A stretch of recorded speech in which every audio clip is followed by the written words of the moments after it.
আমি ফতোয়া দিচ্ছি বেগম রোকেয়া কাফের মুরতাদ। বাংলাদেশের সমস্ত রাষ্ট্রযন্ত্রের সমস্ত নেতা সহ যত রাজনৈতিক ব্যক্তিত্ব আছে, যত বুদ্ধিজীবী আছে, ওপেনলি আমি চ্যালেঞ্জ ঘোষণা করলাম, কারণ বাপের ক্ষমতা যদি থাকে বেগম রোকেয়াকে মুসলিম এটা প্রমাণ করে দেখা। আমি প্রস্তুত আছি, কে আসবে আমার সামনে লড়াই করতে, বাক যুদ্ধ করতে, বেগম রোকেয়াকে মুসলমান মনে প্রমাণ করবে। কার বাপের স্বার্থ আছে এটা? বেগম রোকেয়া তসলিমা নাসরিনের চাইতে বড় ইসলাম বিদ্বেষী ছিল। আমি তো তসলিমা নাসরিনের ব্যাপারে খুব সতর্ক, কিন্তু বেগম রোকেয়ার ব্যাপারে আপনার আমার সফট কর্নার কেন? বেগম রোকেয়া তো এই বাঙালি জাতির সর্বপ্রথম ইসলামের বিরুদ্ধে এই বেগম রোকেয়া বই লিখেছিল। রাষ্ট্রযন্ত্র এর ব্যাপারে কথা কইলে পুরা নড়ে চড়ে বসে।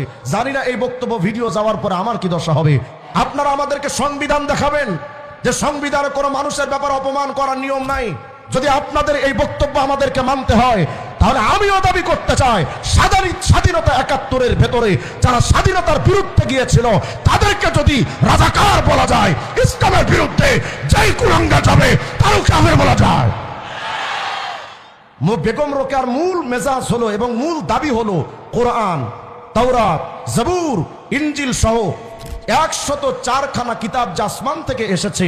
বেগম রোকেয়া বলে এগুলো সব নবী দাবিদার ওই পয়গম্বরদের বানানো, এটা আল্লাহর গ্রন্থ নয়। যারা বেগম রোকেয়াকে কাফের মানতে চায় না তারাও কাফের। শিক্ষা ব্যবস্থার মাধ্যমে আমার সমাজের পরবর্তী প্রজন্মকে নাস্তিক বানানোর এক গভীর ষড়যন্ত্র চলছে। এদেরকে চিনিয়ে দেওয়া হচ্ছে লালন তোমার আদর্শ, এদেরকে চিনিয়ে দেওয়া হচ্ছে বেগম রোকেয়া তোমার আদর্শ। যদি এরা আমাদের আদর্শ, এই কথাটা আমার বাচ্চাদের মাথায় যদি গেঁথে যায়, এই বাচ্চারা কদিন পরে তাদের ভক্ত হয়ে তাদের বই পড়ে নাস্তিক হয়ে যাবে। সুতরাং আমাদের বাংলাদেশের মুসলমানদের এখন আওয়াজ তুলতে হবে। ৯০% মুসলমানের করের টাকা, ট্যাক্সের টাকা দিয়া যে স্কুল চলে, কলেজ চলে, ভার্সিটি চলে, আমার স্কুল কলেজ ভার্সিটিতে নাস্তিক্যবাদ বেগম রোকেয়ার লেখাপড়া করতে দেওয়া যায় না। ইসলাম নারীদেরকে ঠকিয়েছে না জিতিয়েছে? ইসলাম নারীদের অপমান করেছে না সম্মান দিয়েছে? আমাদের বাংলাদেশে নাস্তিক্যবাদ প্রচার করে যে ইসলাম নারীদেরকে ঠকিয়ে দিয়েছে, ইসলাম নারীদেরকে অপমান করেছে। গত ৩-৪ দিন আগে আমাদের বাংলাদেশে বেগম রোকেয়ার একটা বিরাট প্রোগ্রাম হয়ে গেল বাংলাদেশে। রাজশাহী বিশ্ববিদ্যালয়ের খন্দকার মাহমুদুল হাসান ফতোয়া দিলেন, পদার্থবিজ্ঞানের একজন টিচার, তিনি ফতোয়া দিলেন বেগম রোকেয়া কাফের এবং মুরতাদ ছিল। এই বক্তব্যটা দেওয়ার পর পুরো নাস্তিক পাড়া এবং রাষ্ট্র ব্যবস্থার অধিকাংশ রাষ্ট্রীয় নেতারা এবং বাংলাদেশের বড় বড় রাজনৈতিক ব্যক্তিত্বদের মাথা খারাপ হয়ে গেছে। বেগম রোকেয়ার বিরুদ্ধে কথা বললে, বেগম রোকেয়ার বিরুদ্ধে ফতোয়া দিয়েছে, বেগম রোকেয়াকে কাফের কেন বললো, বেগম রোকেয়াকে কেন মুরতাদ বললো? আমি বলি তারা হয়তো এই প্রশ্নটা করতে পারে এজন্যই যে স্কুল কলেজ ইউনিভার্সিটির কোন লোকের ব্যাপারে ফতোয়া দিতে পারে না। তো ঠিক আছে, মাহমুদুল হাসানের ফতোয়া আজকে আমি রেখে দিলাম, আমিও তো একজন মুফতি, আমি ফতোয়া দিচ্ছি বেগম রোকেয়া কাফের মুরতাদ। আরো জোরে কর। বাংলাদেশের সমস্ত রাষ্ট্রযন্ত্রের সমস্ত নেতা সহ যত রাজনৈতিক ব্যক্তিত্ব আছে, যত বুদ্ধিজীবী আছে, ওপেনলি আমি চ্যালেঞ্জ ঘোষণা করলাম, কারণ বাপের ক্ষমতা যদি থাকে বেগম রোকেয়াকে মুসলিম এটা প্রমাণ করে দেখা। আমি প্রস্তুত আছি, কে আসবে আমার সামনে লড়াই করতে, বাক যুদ্ধ করতে, বেগম রোকেয়াকে মুসলমান মনে প্রমাণ করবে। কার বাপের স্বার্থ আছে এটা? বেগম রোকেয়া তসলিমা নাসরিনের চাইতে বড় ইসলাম বিদ্বেষী ছিল। এটা শুধু আমার মুখের বুলি নয়, আমি শুধু এই বক্তব্যটা দেওয়ার জন্য আপনাদের সামনে আজকে বসেছি। সময় যেহেতু কম, আমি এটা মুখে মুখে বক্তব্য দেই না। বাংলাদেশের যত ভণ্ড আছে সব ভণ্ডদের বই আমার কাছে আছে। এটা বেগম রোকেয়ার বই, বাংলা একাডেমি, সরাসরি বাংলা একাডেমি থেকে কিনে এনেছি। আমাদের এই বেগম রোকেয়ার ব্যাপারে আলোচনা কেন করব? আমাদের বাংলাদেশে আমরা যখন স্কুলে পড়েছি বেগম রোকেয়াকে আমাদের মায়েদের আদর্শ হিসেবে আমাদেরকে পড়ানো হয়েছে। কত হয় না? এখন স্কুলে বেগম রোকেয়ার লেখা নাই? আরে বলেন আছে না নাই?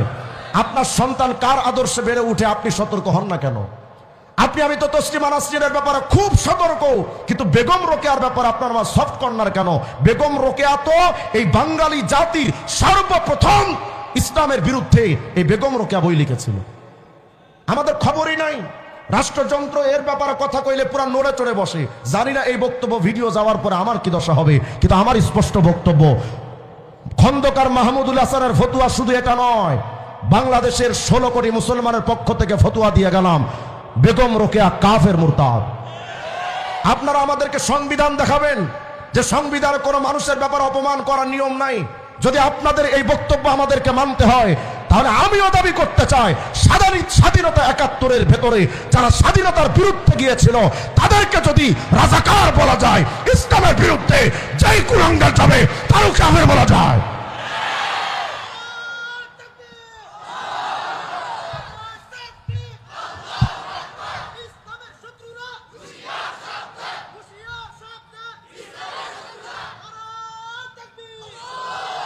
আমি পূর্বের আলোচনায় আপনাদেরকে শুনিয়েছি, আমার নবী নারীদের জন্য মুক্তির কামনা করেছেন না করেন নাই? যেই সময় পুরো আরবের সমস্ত নেতারা নারীদের বিরুদ্ধে অবস্থান নিয়েছে, এই সময় বুক দিয়ে বুক টান টান করে এক মহানায়ক দাঁড়িয়েছিলেন, তিনি হচ্ছেন মুহাম্মদ রাসূলুল্লাহ। এই হলো তো নবীর ইতিহাস। আর বেগম রোকেয়া কি লিখতেছে দেখেন, আমি নিজের থেকে একটা কথা বানায় বলবো না, ফতুয়া তো আমি দিলাম, এরপর আপনাদের থেকে আমি ফতুয়া কামনা করব। আপনারা শুধু লেখাগুলো আগে পড়েন, শুনেন, তারপরে আপনারা ফতুয়া দিবেন। দেখেন তো, রোকেয়া রচনা বলি, বাংলা একাডেমি থেকে ছাপানো, 611 নম্বর পৃষ্ঠা। এই পৃষ্ঠার মধ্যে দেখেন সে কিভাবে আমার রাসূল সাল্লাল্লাহু আলাইহি ওয়াসাল্লামকে কিভাবে মারাত্মকভাবে আঘাত করছে।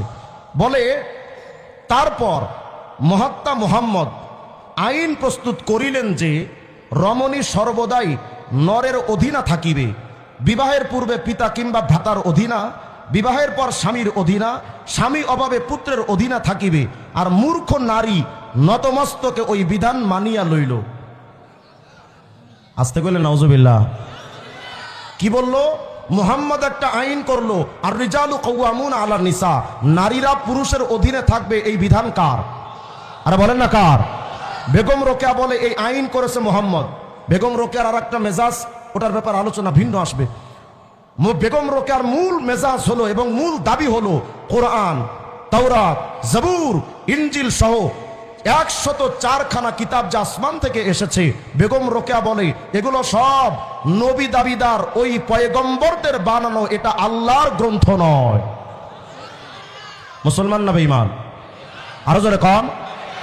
এরপরে দেখেন, এই জায়গায় সে লিখতেছে যে মুহাম্মদ আইন করলো, আইন তো করেছেন আল্লাহ, এ চাপিয়ে দিয়েছে মুহাম্মাদের উপরে, দিয়া বলে যে মুহাম্মদ বলেছে যে মেয়েরা নারীদের অধীনে থাকবে, এই আইন মুহাম্মদ করলো, আর তার মূর্খ সদস্যরা সাহাবীরা সেটাকে মেনে নিল। এই বক্তব্যের মাধ্যমে মুহাম্মদ আরবি আলাইহিস সালামকে প্রতারক বানানো হয়েছে। কথা কয় না? এই বক্তব্যের মাধ্যমে সাহাবায়ে কেরামকে নিয়ে কটূক্তি করা হয়েছে। সুতরাং যেই নারী সাহাবীদেরকে নবীকে নিয়ে কটূক্তি করে, সে আমার মা বোনদের আদর্শ হতে পারে না। শুধু তাই নয়, এই বইটা 610 নম্বর পৃষ্ঠার মধ্যে দেখেন আবার লিখতেছে, এটা শোনার আগে বলেন, ইসলাম নারীদের মুক্তির জন্য কথা বলেছে না বলে নাই? নারীদেরকে মাটির অতল গহ্বর থেকে উঠিয়ে তাদেরকে মায়ের মর্যাদায় আসীন করেছে একমাত্র ইসলাম। আর এই কুলাঙ্গার নারী দাবি করছে, বলে দাসত্বের বিরুদ্ধে কখনো মাথা তুলতে পারি নাই, তাহার প্রধান কারণ এই যে যখনই কোনো ভগিনী মস্তক উত্তোলনের চেষ্টা করিয়াছেন, মানে কখনো কোনো নারী যদি মাথা উঠাইতে চাইছেন, অমনি ধর্মের দোহাই বা শাস্ত্রের বচনরূপ অস্ত্রাঘাতে তাহার মস্তক চূর্ণ হইয়াছে। মানে যখনই কোনো নারী স্বাধীনতার কথা বলে মাথা উঁচু করতে চেয়েছে, তখন ধর্ম এবং কোরআন এবং ধর্মগ্রন্থের ফতুয়া দিয়ে তাদেরকে মাথা চূর্ণ বিচূর্ণ করা হয়েছে। নাউজুবিল্লাহ, আসতে বলেন আপনারা। এরপরে আমরা প্রথমত যাহা সহজে মানি নাই, তাহা পরে ধর্মের আদেশ ভাবিয়া শিরোধার্য করিয়াছি। এখন তো অবস্থা এই যে ভূমিষ্ঠ হওয়া মাত্রই শুনিতে পাই, প্যাট তুই জন্মেছিস গোলাম, থাকবি গোলাম, সুতরাং আমাদের আত্মা পর্যন্ত গোলাম হইয়াছে। মানে সে বোঝাতে চাইল যে ধর্ম আমাদেরকে এই মাথা যখন তুলতে চেয়েছি, আমাদের মাথায় আঘাত করেছে, আমরা আগেও গোলাম ছিলাম, ধর্মের কারণে এখনো গোলাম আছি, ভবিষ্যতে গোলাম থাকতে হবে। তার মানে তার বক্তব্য মতে বোঝা গেল ধর্ম নারীদেরকে পরাধীন করেছে। নাউজুবিল্লাহ, আসতে বলেন আপনারা। আমি আপনাদের কাছে অগ্রিম ভূমিকার আলোচনা থেকে জানতে চাই, ইসলাম কি নারীদের পরাধীন করেছে না সম্মানের আসনে আসীন করেছে? ইসলাম নারীদের সম্মান দিল, আর কুলাঙ্গার বেগম রোকেয়া দাবি করলো সমস্ত ধর্ম নারীদেরকে একেবারেই তাদেরকে দাসত্বের শৃঙ্খলা তাদেরকে আবদ্ধ করেছে। আমি জানতে চাই, বেগম রোকেয়া ইসলামের ব্যাপারে যে কনসেপ্ট বয়ান করলো, সে কি সত্যবাদী না মিথ্যাবাদী? আরো জোরে কন। এরপরে এখানেই শেষ নয়, 611 নম্বর পৃষ্ঠায় আর একটা দাবি করেছে, লিখতেছে, আমরা তো মনে করি বেগম রোকেয়া আমাদের বাংলাদেশের আর তার সেরা বক্তা আছে, 1990 সালের বক্তা আর কি, আমাদের তারেক মনোয়ার সাহেব। উনি বক্তব্য দিয়েছেন বেগম রোকেয়া একেবারে জিন্দা ওলি ছিল। নাউজুবিল্লাহ, আসতে বলেন আপনারা, এক খাঁটি আল্লাহওয়ালা ছিল। অথচ বেগম রোকেয়া নিজেই দাবি করেছে সে ধর্ম মানে না। নাউজুবিল্লাহ বলবেন না। দেখেন তো কি বলে, বলে যাহা হোক, বেগম রোকেয়া রচনা বলি 611 নম্বর পৃষ্ঠা, বলে যাহা হোক, এখন আমরা আর ধর্মের নামে নতমস্তকে নরের প্রভুত্ব সহিব না। তার মানে ইসলামের ধর্মে যেটা বলা হয়েছে নারী পুরুষের অধীনে থাকবে, বলে ধর্মের দোহাই দিয়ে এই যে জিনিসটা চাপিয়ে দেওয়া হয়েছে আমরা এটার মানব না। মুসলমান না মুরতাদ? আপনারা ফতোয়া দেন, বলেন মুসলমান না মুরতাদ? আরো জোরে কর। এরাই স্লোগান তুলেছে, থাকবো না কো বদ্ধ ঘরে, দেখবো এবার জগৎ চারে। স্লোগান শোনেন না আপনারা? এরা জগৎ চারে দেখতে দেখতে বদ্ধ ঘর থেকে বাহির হয়ে কি হলো, এরা বলে যে আমরা পিছনে পড়ে গেছি, এজন্য আর ঘরে থাকবো না, আমরা বাহির হব। বাহিরে কি হলো, ঘরের রাজরানী বিমানের চাকর রানী হয়েছে। আরো জোরে কর। নারীরা নিজেদের ঘরের পুরুষের অধীনস্থতা এটাকে ছিন্ন করে চাকরির নামে নিজের স্বামীর কথা এখন আর চলে না, 4-5 জন বসের কথাই চলে। কথা কয় না? এরা যখন চাকরিতে যায় এদের বস নাই, কথা কয় না? শুধু কি বস এমনি শুধু হুকুম জারি করে?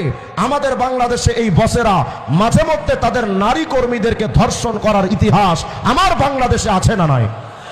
আমার বাংলাদেশের নারীদেরকে ঘর থেকে বের করে এই বেগম রোকেয়ার উত্তরসূরিরা তারা সম্মানের জায়গা থেকে বের করে টেম্পুর জায়গা বানিয়েছে। কথা কয় না? আজকে আমি সকালে যখন জুমা পড়াইতে আসছি, রামপুরা এলাকায় এসে দেখি একজন মহিলা ভ্যান চালাচ্ছে। এরা এদের নারীবাদী আন্দোলন দিয়ে আমার মা বোনদেরকে ঘরের সম্মানের জায়গা থেকে টেনে হিসড়ে তারা শ্রমিক বানিয়ে দিয়েছে। আপনি আশ্চর্য হবেন, শুধু আমাদের বাংলাদেশের সামান্য বিষয় তো নয়। যদি আপনি ইউরোপে তালাশ করেন তাহলে জার্মানি, সুইডেন, ফ্রান্স, ইংল্যান্ড, সেখানে এনএলসির মাধ্যমে অর্থাৎ ন্যাশনাল লজিস্টিক্স কোম্পানির অধীনে যে সমস্ত নারীরা সেখানে কাজ করে, সেই সমস্ত রাষ্ট্রে নারীরা ট্রাক চালায়, নারীরা টেম্পো চালায়, নারীরা এমন কোন কাজ নাই যে কাজটা করে না। ইসলাম তো নারীদেরকে শুধু বাহিরে কাজ করা কেন, ইসলাম নারীদের ওপরে স্বামীর ঘরে স্বামীর খেদমত করার কাজও তো ইসলাম চাপিয়ে দেয় নাই। সুবহানাল্লাহ বলবেন না? আপনাদের কাছে এটা নতুন মনে হচ্ছে মনে হয় না? ইসলাম কিন্তু নারীদের পুরুষের রান্না করে দেওয়া, কাপড় চোপড় ধুয়ে দেওয়া, তার ঘর সাফ করা, এইগুলো কাজ তো নারীদের উপরে ইসলাম চাপায় দেয় নাই। সে তো কাজের মহিলা নয়, সে আমার জীবনের অর্ধাঙ্গিনী। কথা কয় না? ইসলাম নারীদের কতটা সম্মান দিল যে তুমি ঘরের মধ্যে কাজ করতে বাধ্য নও। অথচ কুলাঙ্গারেরা বলে ইসলাম নারীদেরকে সম্মান দেয় নাই, তারা ঘরের থেকে বের করে টেম্পো ড্রাইভার বানিয়ে দিল। তারা হোটেলে যদি আপনি যান, রেস্টুরেন্টে দেখবেন ওয়েটার রাখা হয়, নারী ওয়েটার, শর্ট কাপড় পরিয়ে নারীদেরকে দাঁড় করিয়ে রাখা হয়, পুরুষরা যেন আকর্ষণ তৈরি হয়, এরপরে যেন হোস্টেলের মধ্যে তারা ঢোকে, রেস্টুরেন্টে যেন ঢোকে। সামান্যতম গায়রতা, আত্মমর্যাদা কোনো পুরুষের থাকলে কোনো পুরুষ তার নারীকে, তার স্ত্রীকে এভাবে করে গণমানুষের সেবা কার্যক্রমে দিতে পারে না। তারা সেটাই করেছে। তারা সেইগুলো করে আবার দাবি করলো ইসলাম নারীদেরকে সম্মান দেয় নাই। আমার গবেষণা এবং ইসলামী থিম হলো পুরা বিশ্ব সভ্যতায় নারীদেরকে যদি প্রকৃত সম্মান দিয়েছে একমাত্র ইসলাম। আরো জোরে কর। শুধু তাই নয়, আপনি আশ্চর্য হবেন, বেগম রোকেয়া আরেকটা দাবি করেছে। বিরক্ত হচ্ছেন না তো আপনারা? আমি আলোচনাটা কেন করতেছি? আপনার ছেলে তো স্কুলে পড়ে, আপনার ছেলে কলেজ ইউনিভার্সিটিতে পড়ে। আপনার ছেলে যদি বেগম রোকেয়া বন্দনায় আসক্ত হয়ে যায় এবং বেগম রোকেয়ার একনিষ্ঠ ভক্ত যদি হয়ে যায়, তাহলে বেগম রোকেয়ার বই তো এক সময় পড়বে, বেগম রোকেয়ার মেজাজ নিবে, আপনার ঘরের ছেলে নাস্তিক হয়ে যাবে, আপনার ঘরের ছেলে বেঈমান হয়ে যাবে। আমাদের পরবর্তী প্রজন্মকে বাঁচানোর জন্য আমাদের স্লোগান তুলতে হবে, বেগম রোকেয়া মুসলিম সভ্যতার নারীদের আদর্শ নয়, বেঈমানদের আদর্শ। এই স্লোগান আমাদের উঠাতে হবে। হ্যাঁ, এই স্লোগান উঠাতে গেলে হয়তো আমাদের উপরে চাপ প্রয়োগ আসতে পারে, মামলার গ্লানিও টানতে হতে পারে। শেখ হাসিনার আমলে তো 2 বার গেছি, আপনারা না হয় 2000 বার নিয়েন, কিন্তু বক্তব্য এটাই, বেগম রোকেয়াকে আমরা মুসলমান মনে করি না। সে রাষ্ট্রের যত বড় গুরুত্বপূর্ণ পার্সন হোক না কেন, আমার ইসলামের বিরুদ্ধে যেই যাবে, সে আমার বাপও যদি হয়, আমি আমার বাপরেও মানি না। আশ্চর্য হবেন। দেখেন আরেকটা বক্তব্য পড়ি সংক্ষেপে। বেগম রোকেয়া রচনা বলি, পৃষ্ঠা নম্বর 611 নম্বর পৃষ্ঠার মধ্যে দাবি করছে, বলে ক্রমে জগতের বুদ্ধি বেশি হওয়ায় সুচতুর প্রভাবশালী পুরুষ দেখিলেন যে পয়গম্বর বলিলে আর লোকে বিশ্বাস করে না, তখন মহাত্মা ঈসা আপনাকে দেবতার অংশ বিশেষ ঈশ্বরপুত্র বলিয়া পরিচিত করিয়া ইনজিল গ্রন্থ রচনা করিলেন। আগে বলে নাউজুবিল্লাহ।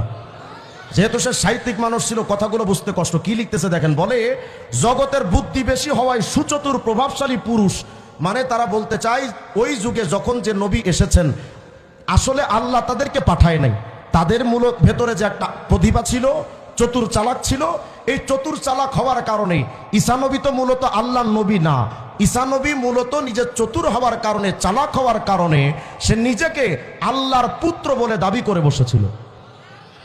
নাউজুবিল্লাহ, আসতে বলেন আপনারা। বলেন তো ঈসা নবী এমন কোন দাবি করেছিলেন? ঈসা নবী কোনদিন বলেছিলেন আমি আল্লাহর সন্তান? দাবি করেছিলেন? বরং কোরআন শরীফে এটার প্রতিবাদ করা হয়েছে। কথা হয় না? একজন ঈসা নবীর উপরে যে কুরাঙ্গার মিথ্যা অপবাদ দেয়, সে কিভাবে আমার বাংলাদেশের মুসলিম নারীদের সভ্যতা হয় এটা আমার বুঝে আসে না। একজন জলিলুল কদর নবী, তার বিরুদ্ধে যখন এমন কটূক্তি করলো, সে কি মুসলমান না বেঈমান? শুধু তাই নয়, আরো কি লিখতেছে দেখেন, বলে ঈসা নবী নিজেকে আল্লাহর পুত্র বলিয়া পরিচিত করিয়া ইনজিল গ্রন্থ রচনা করিলেন, মানে ইনজিল শরীফটা তিনি নিজের হাতে লিখলেন। ইনজিল শরীফ কি ঈসা নবীর লেখা নাকি আল্লাহর কিতাব? আরো জোরে কোন। যারা আল্লাহর কিতাব ইনজিলকে বিশ্বাস করে না, সেই বেগম রোকেয়াকে মুসলিম বানাবে এমন কোন বাংলাদেশের কোন মুফতির বাপের ক্ষমতাও নাই। শুধু তাই নয়, লিখতেছে তাহাতে লেখা হইল নারী পুরুষের সম্পূর্ণ অধীনা, নারীর সম্পত্তিতে স্বামী সম্পূর্ণ অধিকার, আর বুদ্ধি বিবেকহীনা নারী তাই মানিয়া লইল। মানে ঈসা নবীর উপরে যারা ঈমান আনছিল তারা বুদ্ধিহীনা, তাদের বুদ্ধি টুদ্ধি ছিল না, বুদ্ধি ছিল আমাদের বেগম রোকেয়ার। বলেন এইভাবে যেই লোকটা ইসলামের উপরে এমন কঠিন থেকে কঠিন আঘাত করেছে, সেই বেগম রোকেয়াকে মুসলমান বলা যায়? অথচ আমাদের রাষ্ট্র ব্যবস্থায় বেগম রোকেয়া গুরুত্বপূর্ণ পার্শ্ব। আমাদের বাংলাদেশের রাষ্ট্র তাকে গুরুত্বপূর্ণ অবস্থানে রেখেছে। আপনারা হয়তো ভাবতে পারেন যে হুজুররা হুদা চিল্লায়, কোনো কাজ কাম নাই। মুসলমানেরা শিক্ষা ব্যবস্থার মাধ্যমে আমার সমাজের পরবর্তী প্রজন্মকে নাস্তিক বানানোর এক গভীর ষড়যন্ত্র চলছে। এদেরকে চিনিয়ে দেওয়া হচ্ছে লালন তোমার আদর্শ, এদেরকে চিনিয়ে দেওয়া হচ্ছে বেগম রোকেয়া তোমার আদর্শ। যদি এরা আমাদের আদর্শ, এই কথাটা আমার বাচ্চাদের মাথায় যদি গেঁথে যায়, এই বাচ্চারা কদিন পরে তাদের ভক্ত হয়ে তাদের বই পড়ে নাস্তিক হয়ে যাবে। সুতরাং আমাদের বাংলাদেশের মুসলমানদের এখন আওয়াজ তুলতে হবে। 90% মুসলমানের করের টাকা, ট্যাক্সের টাকা দিয়া যে স্কুল চলে, কলেজ চলে, ভার্সিটি চলে, আমার স্কুল কলেজ ভার্সিটিতে নাস্তিকবাদ, বেগম রোকেয়ার লেখাপড়া করতে দেওয়া যায় না। অন্তত আমরা রাষ্ট্র ব্যবস্থায় না পারি, আমার বাচ্চাদের সতর্ক করব, সাবধান, নাস্তিক বেঈমানদের কোনো পড়াশোনা করা যাবে না। কথা কয় না? যুক্তি দিয়ে ইসলাম চলে না, ইসলাম চলে গোলামি দিয়ে। ইসলাম কি দিয়ে চলে? তাহলে আমি আপনাদের কাছে শেষ ফতোয়া জানতে চাই। বেগম রোকেয়া শুধু একটা পাঠ বলেছি, যদি তার ব্যাপারে, কোরআনের ব্যাপারে কটূক্তি, অন্য কিতাবের ব্যাপারে কটূক্তি, বোরখার ব্যাপারে কটূক্তি, নবীদের ব্যাপারে কটূক্তি, নারী ইসলামী শরীয়ত আইনের বিরুদ্ধে তার কটূক্তি, এগুলো যদি পড়ি, লম্বা টাইমের দরকার। আমি যতটুকু পড়েছি এর মাধ্যমে আপনাদের কাছ থেকে আমি একটা ফতোয়া নিতে চাই। বেগম রোকেয়া মুসলমান না কাফের? আরো জোরে কন।